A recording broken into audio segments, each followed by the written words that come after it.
Coming up on 5 Minute News.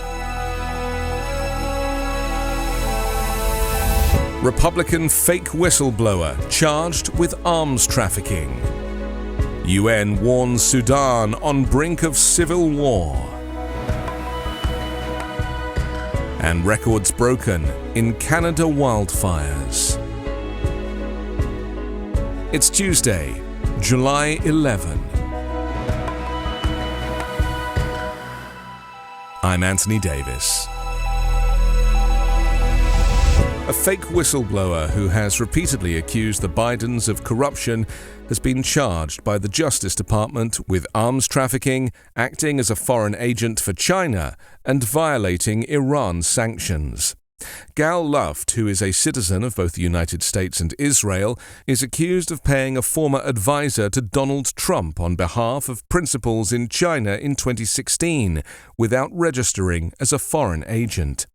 Prosecutors say that Mr. Luft pushed the former government employee, who is not named, to push policies that were favorable to China. They also allege that he set up meetings between officials of Iran and a Chinese energy company to discuss oil deals, which would violate US sanctions. They also allege that Mr. Luft conspired with others and attempted to broker illicit arms transactions with, among others, certain Chinese individuals and entities by working as a middleman to find both buyers and sellers for certain weapons and other materials in violation of the US Arms Control Act. Specifically, prosecutors say he attempted to broker a sale of anti-tank weapons, grenade launchers and mortar rounds to Libya by Chinese companies, and also pushed to arrange for the United Arab Emirates to purchase bombs and rockets, and for Kenya to acquire unmanned aerial vehicles capable of striking targets on the ground. 57-year-old Mr. Luft was arrested in Cyprus in February on US charges, but fled after being released on bail while awaiting extradition and is not currently in US custody. US Attorney for the Southern District of New York, Damian Williams, said in a statement that Mr. Luft engaged in multiple serious criminal schemes. Kyle Herrig, the executive director of the Congressional Integrity Project, said in a statement that the case of Mr. Luft shows there is nothing more corrupt than the lengths MAGA Republicans will go to preserve and expand their own power, including consorting with other corrupt actors, even alleged spies, for the Chinese Communist Party. Sudan is on the brink of a full-scale civil war that could destabilize the entire region, the United Nations has warned after an airstrike on a residential area killed about 24 civilians. The Health Ministry reported 22 dead and a large number of wounded among the civilians from the strike on Khartoum's sister city Omdurman in the district of Dar es Salaam. After nearly 3 months of war between Sudan's rival generals, the airstrike is the latest incident to provoke outrage. At least 3,000 people have been killed and 6,000 wounded in the conflict. Survivors have reported a wave of sexual violence and witnesses have spoken of ethnically targeted killings. There's been widespread looting, and the UN warned of possible crimes against humanity in the Darfur region. Since the war began, paramilitaries have established bases in residential areas, and they've been accused of forcing civilians from their homes. The UN Secretary-General Antonio Guterres on Sunday condemned the airstrike in Omdurman, a city just across the Nile from the Khartoum, saying it reportedly killed at least 22 people and wounded dozens.